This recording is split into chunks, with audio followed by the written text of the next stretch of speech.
Hello, film fans. Welcome to the Film vs. Film podcast, My Film versus My Inspiration special episode. My name is Martin Harries, your host.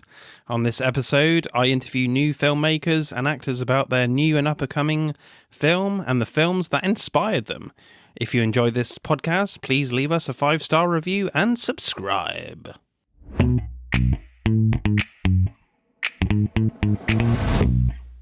Hello, Podderoonies or Podsters, if you prefer. Welcome to our first episode in my new series of podcasts called My Film versus My Inspiration. So for our first one, we are talking about the new and upcoming film, A Christmas Party, and their inspirational film, Hannah and Her Sisters. Welcome, guys. So we have the director here with me, Alex Helmer, and the two leads, Sarah Grace Donnelly and Jackson Keller. Welcome, guys. Hello. Great to be here. Awesome. You right, Jackson? I'm great, yeah. Awesome. Got those introductions out of the way, and it's all going smooth from now. Okay.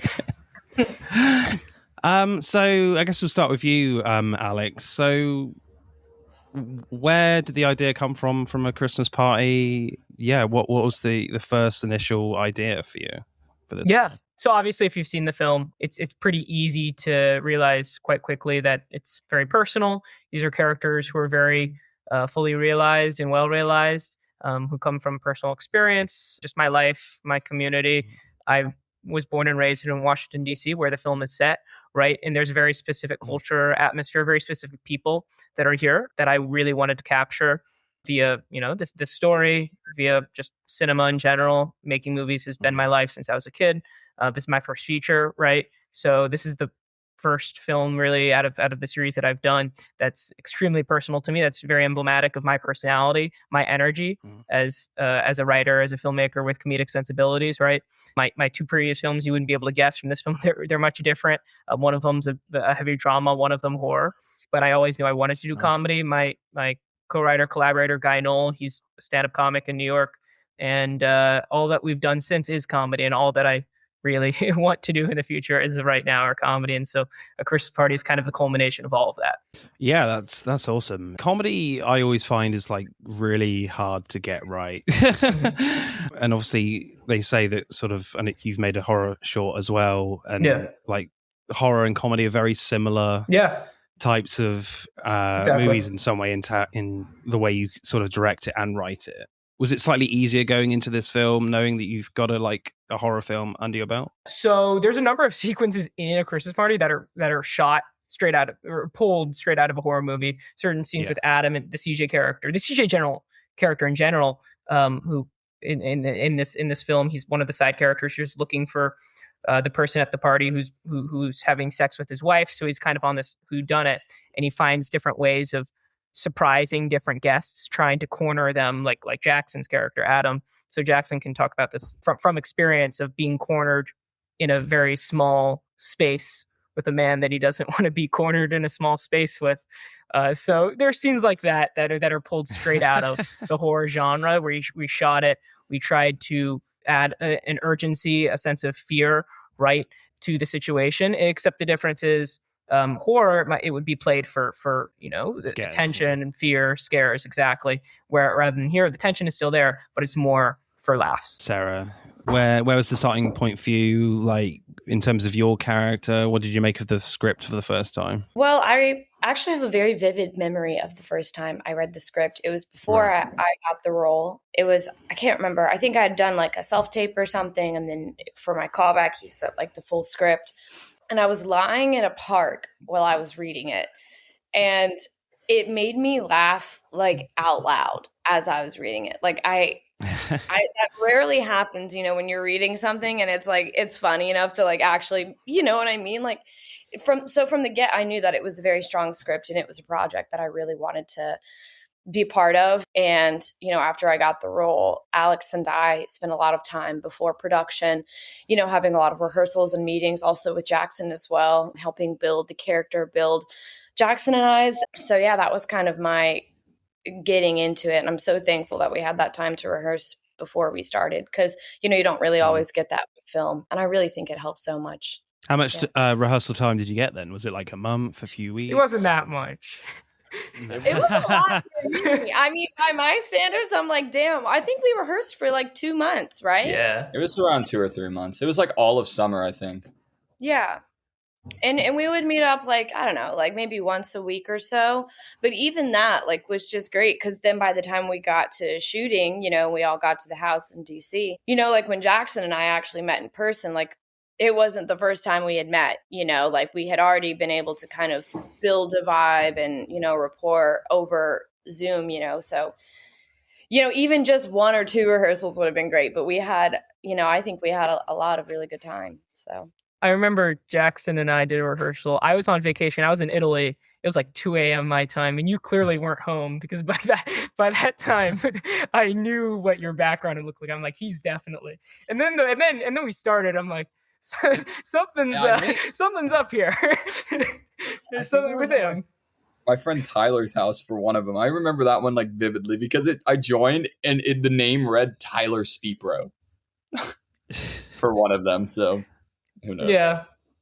So we still show up. So yeah, same question to you then, Jackson. Where was your starting point, and where did you find sort of your inspiration for your character when you first read the script? It came really fast. I was very busy at the time with school, because I was in a show at my school, and just with my entire schedule, there wasn't like many breaks. And I remember I did the audition late after one rehearsal one night around like 10:30. And during rehearsal, I was like briefing over the script. I should have probably been reading it a little better, but I did for the callback, so that's good. But I was reading through it, and the thing that stuck out to me the most, obviously, like Sarah Grace said, with laughing at it alone, because that's really rare when you just read or like do anything alone. You don't really find yourself laughing at things, especially by yourself, in my opinion. But I remember reading it and realizing how natural it came and how realistic it felt, just because I was in school at that time. So I was dealing with a lot of different like sides and stuff and scripts. And I remember like it just being so, what's the word I'm looking for? I guess I'd say like non-realistic. Like it doesn't feel real. But for A Christmas Party, it felt like, I mean, as it's inspired off some of Alex's real family and friends, it just felt very real, and it didn't feel unnatural to read through. And especially reading the Adam character, a lot of the lines I read, I could see myself saying before I even said it out loud, which I think was a very good sign from the start. But it was definitely the naturalness of it all that really pulled me to the script and the character. And obviously for the callback, I was much more prepared, and that's when things really started to like click with my character. But just from the get-go, just kind of briefing it and preparing for this audition, probably should have prepared a little more. I think the fact that I felt like I did so well kind of helped because the script is written so well, if that makes sense. I remember these guys were so good to a point where when we were doing like more of the intimate rehearsals with like 1 or 2, 3 cast members, it was, for me as a director, it's tough, or at least you have the ability to feel bad when you're giving one person a ton of notes and one person not many notes. So I had to, you're amazing. You're as a director. Yeah, exactly. You're amazing. Yeah. But as a director, obviously you want to make sure everyone's at their utmost confidence, right? And these guys really had it from the get-go. Our entire cast was great, but they had this confidence level near the beginning where as we progressed, it was very easy to work with them, and we were able to sculpt these characters at a really high level. So was there any kind of like sort of skepticism or nervousness for you, Alex, when you're kind of writing these characters based on real people? Does that enter your head a little bit? No, not at all. Even when I write now, I still think of real situations, real people, even if the characters aren't necessarily solid manifestations of real people directly. I still get a lot from the real world. I'm very observant. So it's something I've continued to do, even if it's not a direct biopic, if you will. Yeah, sure. So you're just picking like little things here and there to create these characters from real people. Awesome. You got it. So your main inspiration for this film, you told me, was Hannah and Her Sisters, the Woody Allen film with Michael Caine and Mia Farrow. So what kind of aspects from that film was the main influence for making A Christmas Party ultimately? For sure. Yeah, for sure. So first of all, obviously, superficially, it's a big ensemble comedy like this one. A lot of different characters, a lot going on, right? A lot of characters who people can connect to. If you don't like one or two characters, there's like 10 more, right? Who you might really connect with or find something to hook you with. So something really, I love movies like that where there's a lot going on. There's a lot of chaos. It almost seems like the movie has ADHD, but it doesn't really. It has a very clear direction, you know what I mean? But there's still this sixth sense to it where there's just a lot going on. And that movie does that very well. And then from a writing perspective, there's a lot of immoral things that go on in that movie regarding a lot of relationships, a lot of infidelity. And as a viewer, you find yourself being morally challenged, right? Where you're supporting certain characters, rooting for certain things to happen, even if they might not be the most morally righteous, outcome that you want.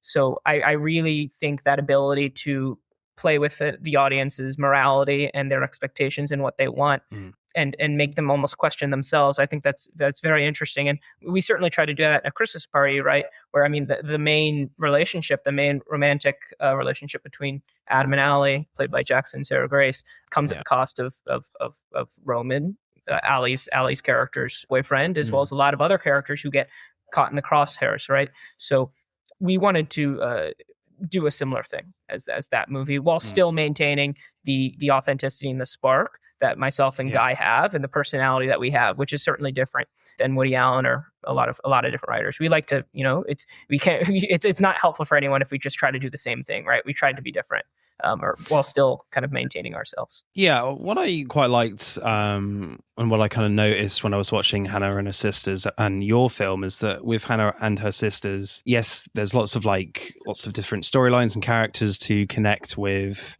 when you're watching it, but they kind of intertwine quite nicely. And obviously Hannah and Her Sisters is more of a broader scope. It's set in a city, whereas your film's in one house mainly. But the storylines kind of interconnect quite well, even in your film as well, nice and subtly. Is that something you wanted to get right, especially? Yeah, that's a great point. Obviously, with a movie like this, there's so much we have to set up, right?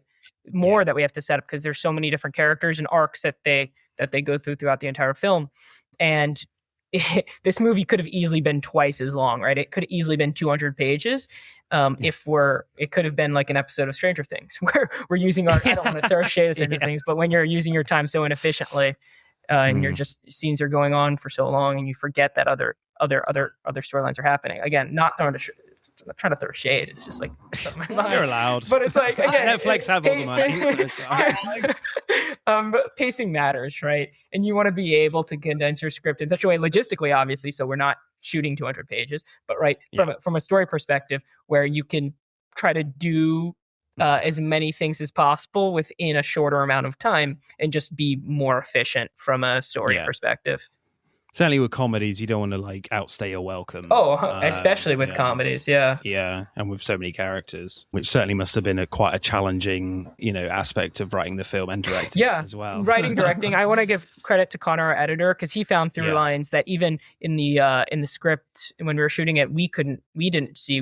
He edited it in a certain way where even I would see cuts that he would give to me, and I would be surprised at, this is what he did. This is the angle that he's taking in order to further illuminate certain arcs, certain character revelations, stuff like that. So for you guys, Jackson and Sarah, were there any characters from Hannah and Her Sisters or any other film that you drew inspiration from for your characters, Sarah? Well, this is the first I'm hearing of Hannah and Her Sisters.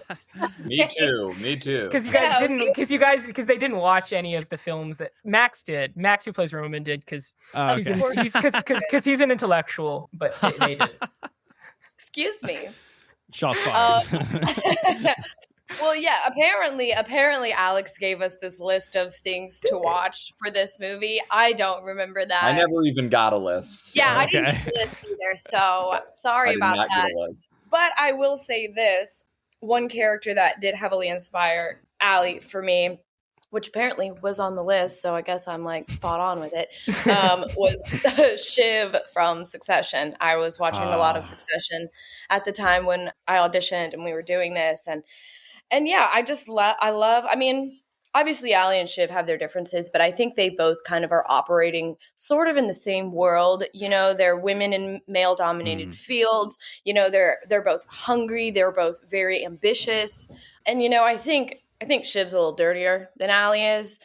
You know, she'll kind of stab people more in the back to get what she wants. But I mean, Allie in the same sense too, you know, whether she likes it or not, she can't help but do what she has to do what she needs to do. And, you know, like, I don't necessarily think it makes her selfish. I think it makes her, you know, like a human being. You know, with Adam's character, you know, she comes into this film, you know, clearly in a place in her life where she's, you know, a lot of things that she thought were going to work out haven't really worked out. And she feels like she's missing something. And I think, you know, her and Adam are very similar in that, and they kind of find some of what they're missing in each other. So same to you, Jackson. What sort of characters in cinema or TV that sort of influenced your take on your character? If I'm being honest, not really any. Okay. Just winging it. So it wasn't like necessarily. There is probably some things I could nitpick and like find some characters that are definitely similar. Yeah. But for me, I wanted to. I grew up a dancer. I still dance. Okay. I'm a musical theater major and an actor, of course. But I've always been taught to mimic. I've been dancing since I was 4, so I've always been taught to follow this movement, follow this, learn this just like this, do it just like me. And so part of me wanted to be able to create the character on my own rather than being inspired by another character, just on the fact of mimicking someone's performance exactly if I just felt inspired by a certain person. But not saying there's anything wrong with being inspired by other characters, but for me personally, I wanted to just create it from the ground up, work with Alex a lot to figure out what he wanted from the character instead of trying to find it somewhere elsewhere in something that's already been done. Yeah. To be clear, I never suggest the reference films that I give are never for character. It's more so actors can get a better realization of what the film itself we want it to look like, what the general vibe is going to be. But I never give character comps regarding what you should do exactly, because then as an actor you're just completely distracted by a completely different performance, motivated by something different with different truths, a completely different life story, which is not helpful. That doesn't create an authentic performance. So I never suggest that happens. When I do suggest an actor certain films to watch, it's more so very different for different reasons, different performances, where they might be a completely different character, but they do things within the performance. It might not be, again, completely different character, but they do things with their performance that might be very helpful. Like even Bodana, who plays Juliet, she insisted so many times before we shot the movie that she meet the real Juliet, the real person that the character is inspired by. And I consistently said no to her because I insisted that it would be distracting to her embodiment of the character, right? Which is completely different than the actual character. Obviously, your responsibilities as a filmmaker are going to be completely different. If I was making fucking The Darkest Hour, and Gary Oldman's playing Winston Churchill, right? I'm going to have different responsibilities. But here we heavily leaned into the fictionalized versions of these characters in such a way where I didn't really want anyone to draw from their real life counterparts, nor any other performance. You want the actors to make it their own and build it from the ground up, as Jackson said. Yeah, exactly. Yeah. So going back to Hannah and her sisters, for you, Alex, there's a lot of voiceover in the movie and a lot of Woody Allen films, and it's very funny and very important to the tone of the film. I noticed in like A Christmas Party, you have a few characters speaking a different language. I believe it was it Spanish or something else? It was Farsi, and then there's some Czech in there. Sarah Grace is actually fluent in Czech. She knows a lot of Czech. Yeah. And then obviously you've got a lot of subtitles there, and it's always kind of very funny when they're commenting about the other characters. Was that an aspect that obviously is not heavily in the movie, but was that a aspect of the film that you really wanted to include? Yeah, great. I love. Great question.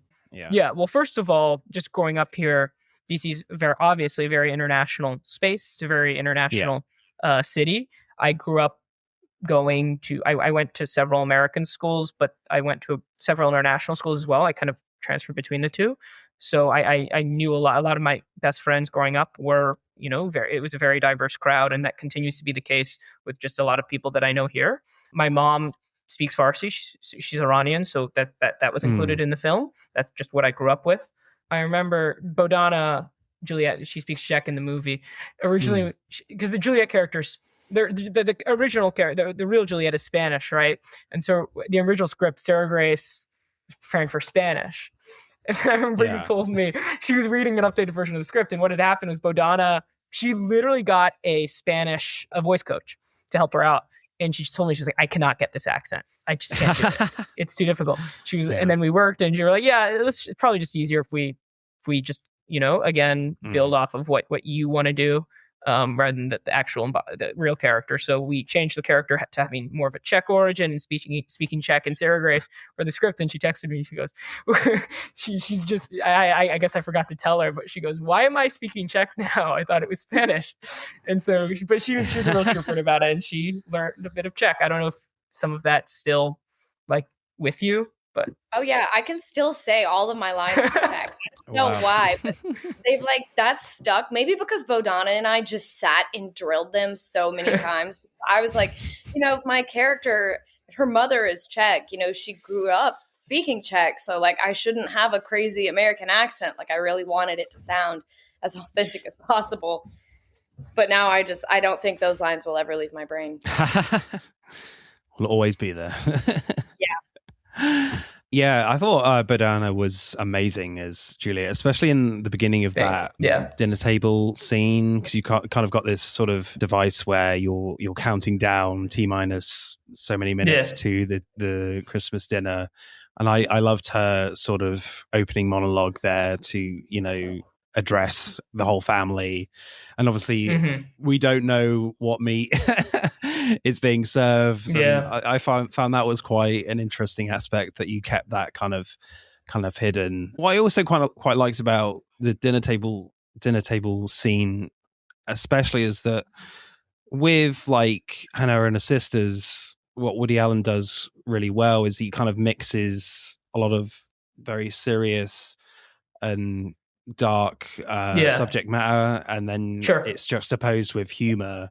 And I think what you do that really well as well in your movie, especially in the dinner table scene, and you got a lot of political humor there. So I think, for me, I think you mix those types, the serious subject matter with humor really well, especially in that dinner table scene. Was that quite a challenge to get that right, especially in that scene? Yeah, we on the first half of day one was a disaster on this production. That was the worst. It was. It was so bad. Wait, what do you mean? Maybe you were the Jackson. First half of the first day? Dude, it was you obviously don't remember it, but I remember it clearly. I guess I kind of do. Where, Alex just being pissy. I was not being pissy. Nobody was getting their cues right. That was right. The one time nobody was getting. Of course, I'm going to be pissy when no one else is, getting their. That's right. Yeah, you were really stressed. No, it was just because we had missing their marks and stuff. Yeah, it was rough. It was a miracle we edited that sequence, and there wasn't really anything we had to sacrifice, because the first half of day we shot the dinner scene first, right? Or the first 2 days, which presented a multitude of challenges. We'd be sitting here for hours for me recapping them, but for the first half of day one, we were doing all our masters, right? Which meant we were doing entire bulks of the dinner scene without any breaks, without people to cut to. It was everybody. It was like doing a play, right? And we had rehearsed that scene a day before, but I guess still people were ready to a degree. But again, it's day one when you don't have, the chemistry hasn't fully been established yet, number one, despite the virtual read-throughs. We didn't really have too much time to rehearse the dinner scene. It incorporates a lot of different people. There's a lot of different blocking schemes that we had to navigate. So obviously there's going to be the challenges of being day one, it being a big scene. So it was just a perfect storm of just a bunch of shit to happen. And so no, it was not very good. But luckily, the rest of day one was great once we hit single coverage. And I remember once we hit the Canes coverage and everybody around the table was laughing, and they raised the bar so high because what they were doing and their performances were just so good and so authentic and funny that it, for me as a director, it made me go, oh shit, that's where the bar is now. I have to I have to myself be better, right? And so I think everybody was able to get that, and that sense of, you know, just trying to be the best version of yourself you can. That carried over throughout the rest of production.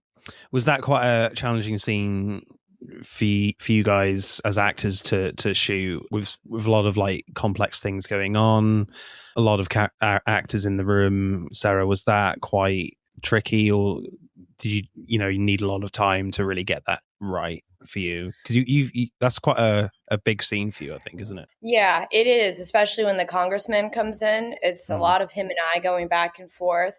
You know, I will say this, thanks to the, just so much rehearsal that we had before, I'd say the actual scene work of it, that bit, was probably the easiest part, because we had drilled it so many times. We had done it, and like I think we're all pretty clear. I felt pretty clear, at least, about where I was and what was happening. I'd say the real challenges for filming that scene was just the stamina of it. Like Alex said, like we were at that table for the first 2 days for 12 hours each day. We spent 24 hours at that damn table. And it was the first thing that we were doing, So it was like, it wasn't like we'd been shooting and we're on a high. Like, no, this is where we're starting. This is where we have to go. So just really trying to keep the energy up and stay locked in, stay connected. And I think what helped a lot too, though, is, I had a very hard time, like keeping my shit together in moments, not like breaking and laughing, because genuinely, like everyone was so funny. So that for me was like a big challenge. But like Alex said, that also kind of set the bar for like what we were doing. I'm like, damn, these people are so funny. Like, and my character is not necessarily one of them, in this film, but just getting to enjoy that and see that and play off of that was a lot of fun. You should have seen in Video Village. I was dying. I had the liberty of not being on camera or not being close. But I was dying, and I know you were too. You did a better job of it than I did. So I don't know, that Baba Ganoush line really got me every time. Yeah, as a British person, I was like, what the fuck is Baba Ganoush? I have no idea. But it was funny. It was just something about the way he said it to me. I don't know why. Like, looking back on it, I'm like, girl, it's not that funny, but like there's something about it, what he did. Yeah. Anyways. So probably the most important question for you, Jackson, what's it like working with food at the dinner table scene? Is it good food? Hot, cold? I'm not gonna lie, I didn't really eat much of the food. If you pay really close attention, I kind of just spread my food around. Right. Just because I will say the first day I took a few bites, but then we had to refrigerate it and keep everyone's plates the exact same from whatever scene we were shooting. So it's just day old food that's been sitting out. But no, I did not. I was not touching that. I didn't know you tasted it. Was it good? I think I was talking to who told me? It was probably like MK Casey or someone. I was gonna say, wasn't MK like eating nonstop? Like Casey was like, stop. That was David. Yeah, that was David. I think MK was the one who like convinced me. He was like, yeah, try. He's like, try the hum. I'm like, no. But no, it was a very fun scene to shoot. In that scene, especially, Adam is obviously more quiet until he isn't. But I won't say anything to give that away. But in the beginning, there's so many big personalities. So like when you said all like the chaos going on, I don't really say much in that just because I feel Adam really would just kind of keep it toned down, especially since it's more towards the beginning of the dinner rather than you have characters like CJ and then Orson, and it's just all a lot of big personalities to fill the camera. And I knew my role and I knew my place, especially when it came to like the chaos. I was calm, cool, collected until I wasn't. Yeah. So you're saying that now. Yeah.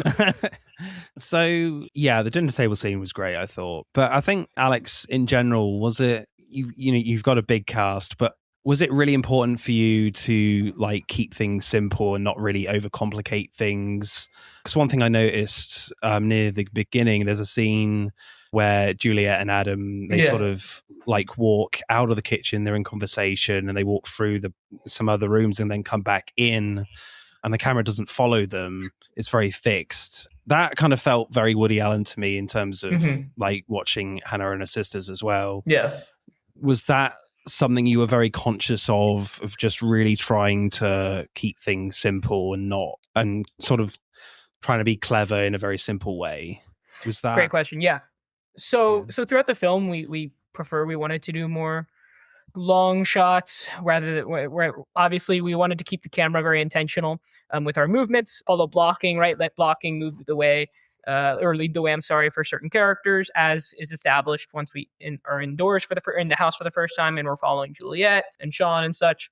And we wanted to keep that tone throughout, where we Spencer and I just generally stylistically don't prefer a lot of early too many shot reverse shot, master type, just general, very, very conceptually simple camera setups. We wanted to, again, let the audience, allow them to breathe in this location, allow them to know the location even better. And just, again, we it's like a play almost, like, right, what we do. Yeah. But for the dinner scene, it's very static, right? A lot of characters just kind of sitting there, and we wanted to, it came down, and I could come up with like a huge, like big reason why. It just really came down to the fact that we wanted to simplify it, shoot it in such a way where we could just get reaction shots, where we could get our big masters, and we could just allow everyone to contribute to the scene as much as possible. Once we hit single coverage, there was more leeway in terms of improv, because obviously you're not dependent on other characters in camera,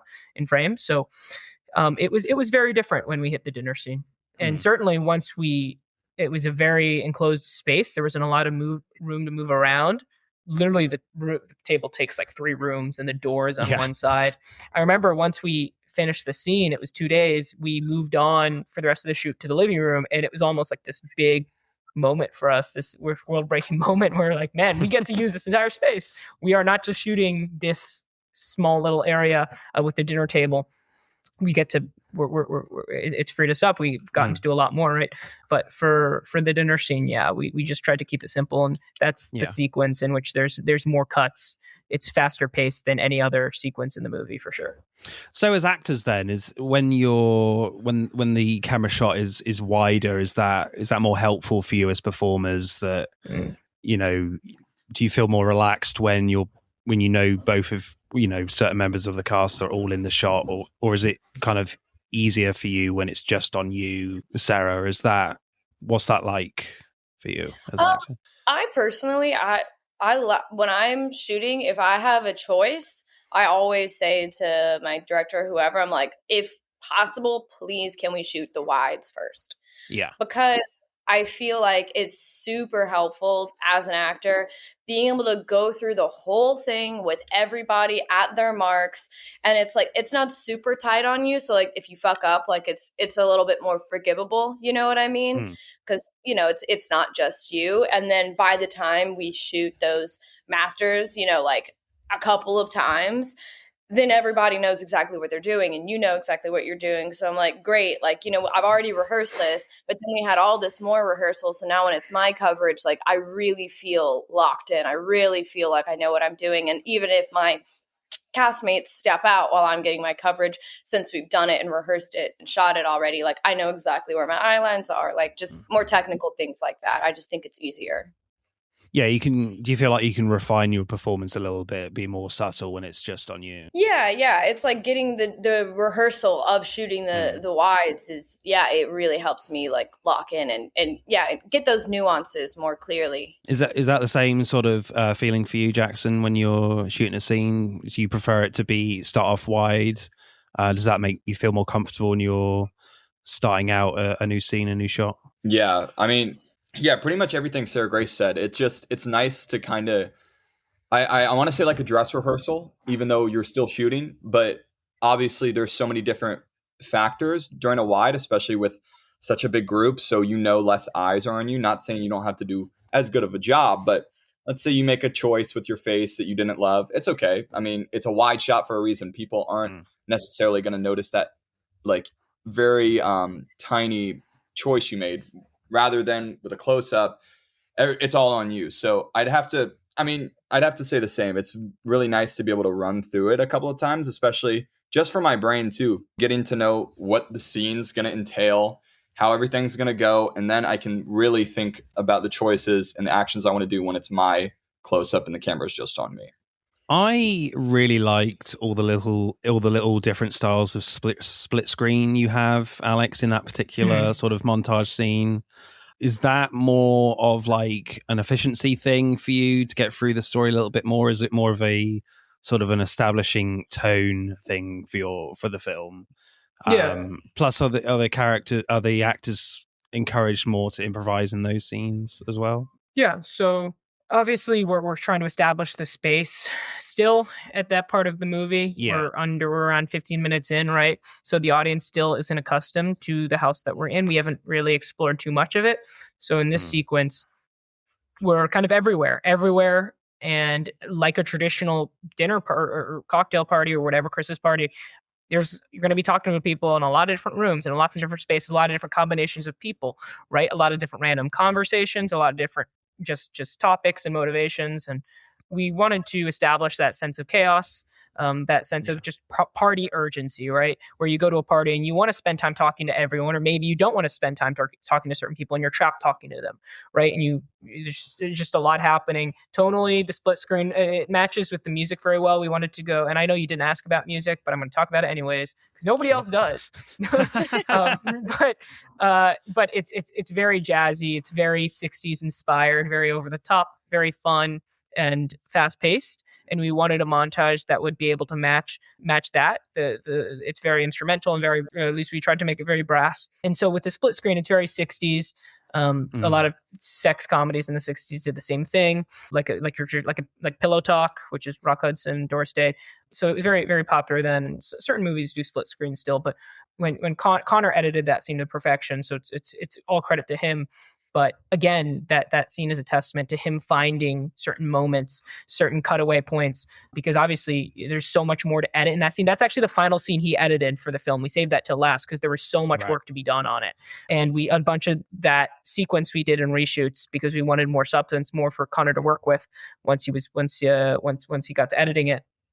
So it's a very important sequence in the film, right? Even if it's just superficial conversations, just people talking about whatever, it tells you a lot about those characters without actually explicitly telling you. So did you encourage the actors to, not just in that scene, but as a whole in the movie, was improvisation encouraged? Or It was everywhere. Yeah. It was everywhere. The Marco character, it's like 70% improv is what he's doing. Wow. Okay. CJ to a certain degree. He was funny. I liked it. These guys didn't have as much of a liberty, although they did. Their improv is more nuanced. I feel like more natural rather than a line or two that might be a cool, funny one-liner. Everybody was doing it to certain degrees. These guys did it, and I think their improv was great, even if it's not like the most showy, right? Rather than Marco, who's just. I remember we did a take where I just told him to we didn't have the budget to establish a dinner that looked necessarily the most appetizing, and the dinner table wasn't the most nice. And the Juliet character, obviously we established that didn't really have that much time nor the heart to put together a great Christmas party. So we just told him, hey, just go crazy.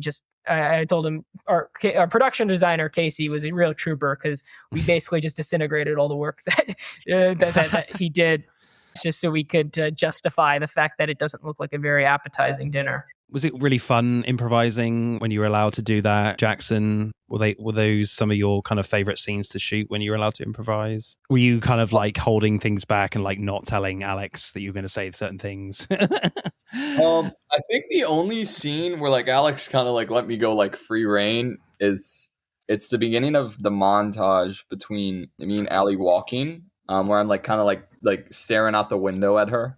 Oh yeah. Okay, yeah. Of the door. He kind of told me on that one, go free reign, do whatever. Other times, really, he said, he was very free and understanding of us changing a line or us thinking it should be said like this, just because he told us from the beginning, he was you guys are going to understand the characters better than I do. You're living them. So if you feel like in this scene they should say this instead of this, then go ahead.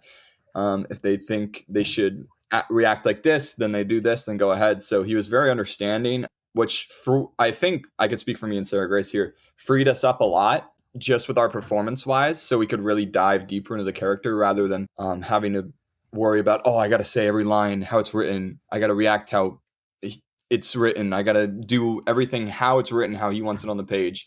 He's not that type of director at all, which is very, very easy to work with. So excellent. I really liked kind of the aspect of your relationship with Sean's character in the film. Like, I really like that scene. I think you're kind of sat outside and you're kind of talking about trying to start, the first move with Ali. Can you talk about like that sort of aspect of the film for you? Did you enjoy that kind of those scenes? Oh yeah. I mean, Richard, who plays Sean, working with him was a blast. I think would you say he was the second most person I had rehearsals with behind Sarah Grace? Well, we switched actors.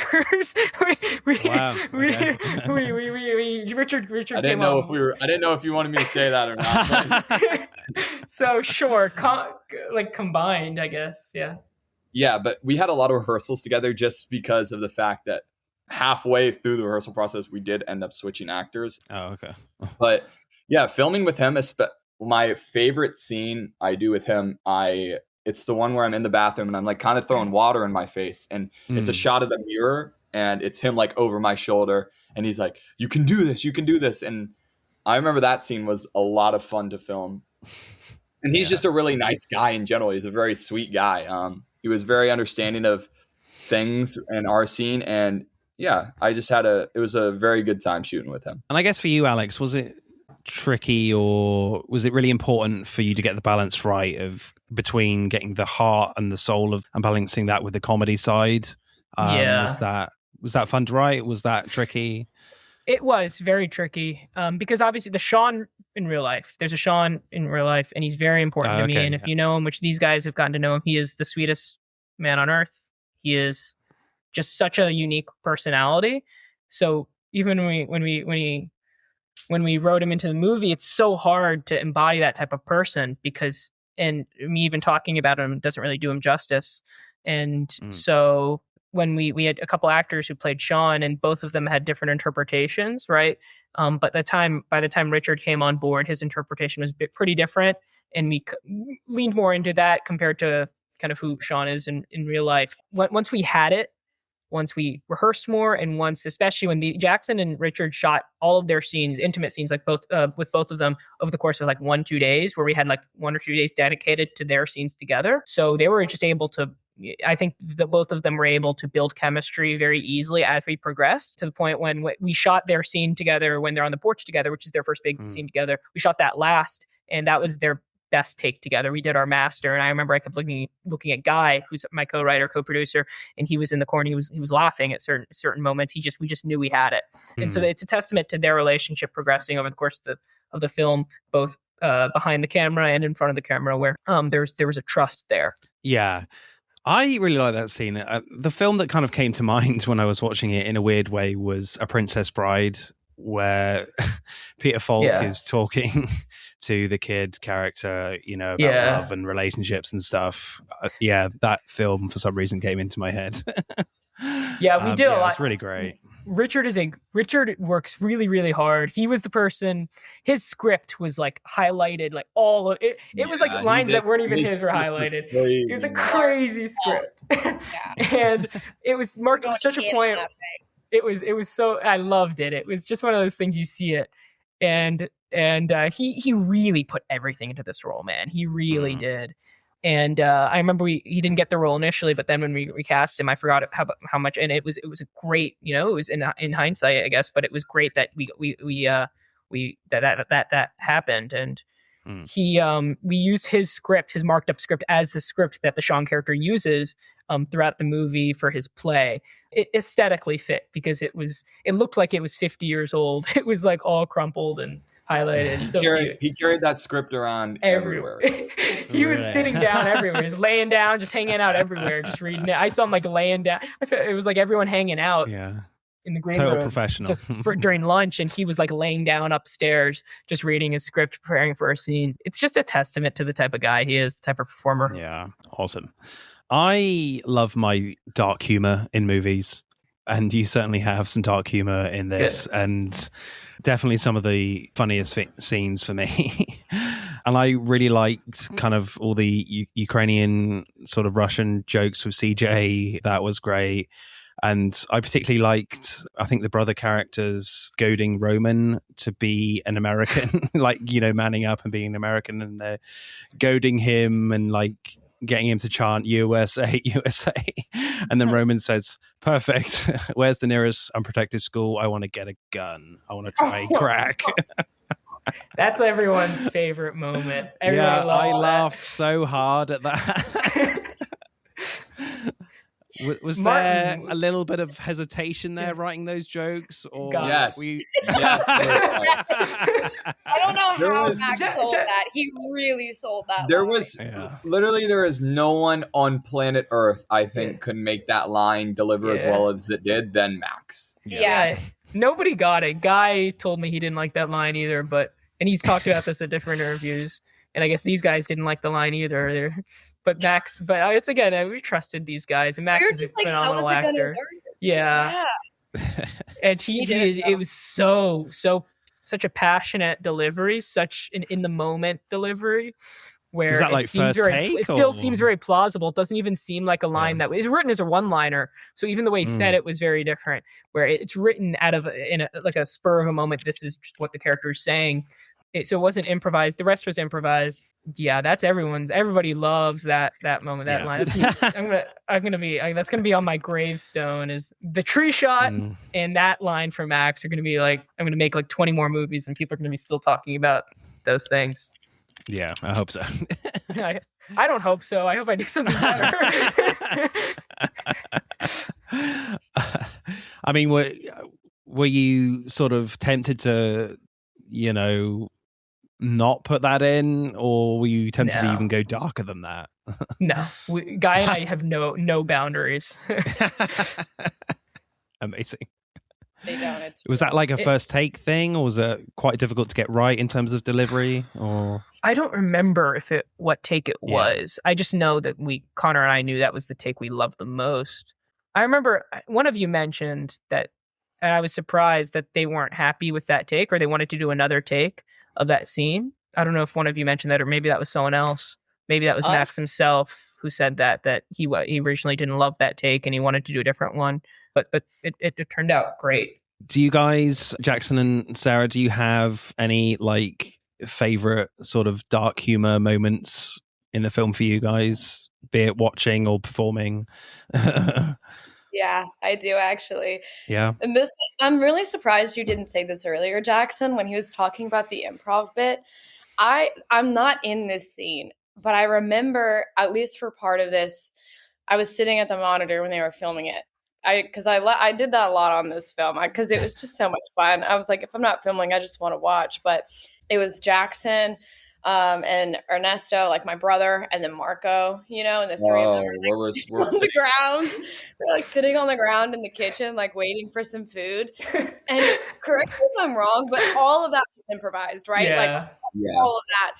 And oh my God, it was just something about how like Marco said something. He was like, damn, like, no wonder that her dad doesn't want to be here. I mean, like, this is shit. Like, just being so callous. I mean, like, I can't do it justice the way that he did. But that, to me, is so funny. It was so dark. It was so funny. I think the take that actually made it into the movie, it's like part of the montage scenes. Yeah. There's no audio, but I'm laughing. And that was after the fact. Alex just put that in there uncut. And I remember originally he told me, he was like, yeah, we cut you out of that shot. I was like, oh, great. Yeah, because you kept breaking, I remember. Well, it was the one. Jackson took pride in not breaking, because he actually is genuinely, out of the three of us, the best one at not breaking. But he ruined that take. He completely, like... That's like the only time I broke the entire shoot. That's the only time. No, it's because he said something about like Sean being like Tiny Tim. It was, dude... It was so funny. Yeah, honestly, favorite humor moments is anything with Marco, honestly. Like, especially the cutting back, like you said, like Alex brought up, of the dinner scene, where he's sitting next to Olha, and it just cuts back and he's complaining, and then it cuts away to a different scene, and then it cuts back and he's still complaining. I think that is my favorite part of the entire movie. Yeah. It's so funny every time, and I've seen the movie like 10 times now, but I think that part, I genuinely laugh every time at that part. I think it's hilarious. There's a lot of like visual comedy here as well for me, and I especially liked Orson's character in this, and I loved the little bit where he's, again, it's the dinner table scene, and he's sitting on a gym ball, and he's just slowly bouncing on it while he's trying to impress the congressman. That was great. Again, one of those things where we ran out of chairs on set. Right. So we're like, what does Orson sit on? This exercise ball in the house gym. Let's use that. And he loved it. Kept bouncing. Yeah, I mean that's where you get like great stuff, and where you have to be creative sometimes, and that was a little great moment for me for sure watching it. Nice. Even down to like in terms of visual comedy, like with CJ's character, with his costume, he's like wearing a flashy sailor shirt, and he's wearing sunglasses inside, hanging over his neck. That was just really funny to me. Yeah. Have you guys got any like favorite visual gags? Probably him on that damn bouncy ball. Like, even when we were filming at the dinner table, like, it just cracked me up because all day he was just like bouncing on it all time, and he was having so much fun doing it too. I just loved it. Oh, there's one that didn't make it in the movie, sadly. What was it? It's the four of them. It's Congressman, CJ, Marco, and Orson. And I remember Alex, and I was actually watching. I was watching on the monitor for this one. We were all back there watching, and Alex was like, "Yeah, just kind of go like free reign on this take. We had like extra time." He was like, "Go free reign." And so I remember it was so stupid, but it was so like smart, where the congressman gets up. He's like, "I have to use the bathroom," and they're yelling at each other, arguing. And he walks out of frame to the left, and then like 5 seconds go by. They're still arguing, and then he walks back into frame. He's all confused, and then walks to the other side. It was just like the cherry on top of that scene, because it was so funny in the moment. Too. Yeah, it was. We were so sad. That take was so. We thought it was good, and it was good. It's just. It was so long. You didn't use that? I thought that was in there, like him, not finding the bathroom. No, we cut it. That part was so funny. None of the other producers found it funny. Well, I thought it was so funny. They weren't there. Yeah, no, it was a great gag. That was actually my favorite improv moment, because he literally leaves frame, says he has to go to the bathroom, and he actually comes back, and he says his line is, "Where is the bathroom?" And then he walks the other direction. Isaac's brilliant. He's a comedic actor. This is a very different role for him. Obviously he's trying to play. He's the butt of all the jokes. He is, the uncomfortable one at the table. But he has a comedic background, and that moment definitely showed, even if it's not in the movie. So one of the storylines I really enjoyed in the film, Alex, was the mystery of who was sleeping with CJ's wife, Layla. Yes. How much do you have to have like a balance of the mystery with sort of the main storyline, the main romance here? I thought it was done really well. Like, how much did you have to sacrifice with that, or did you want more in there? I think you got it spot on, to be honest. Yeah, thank you. And it's just really funny as well. It's great.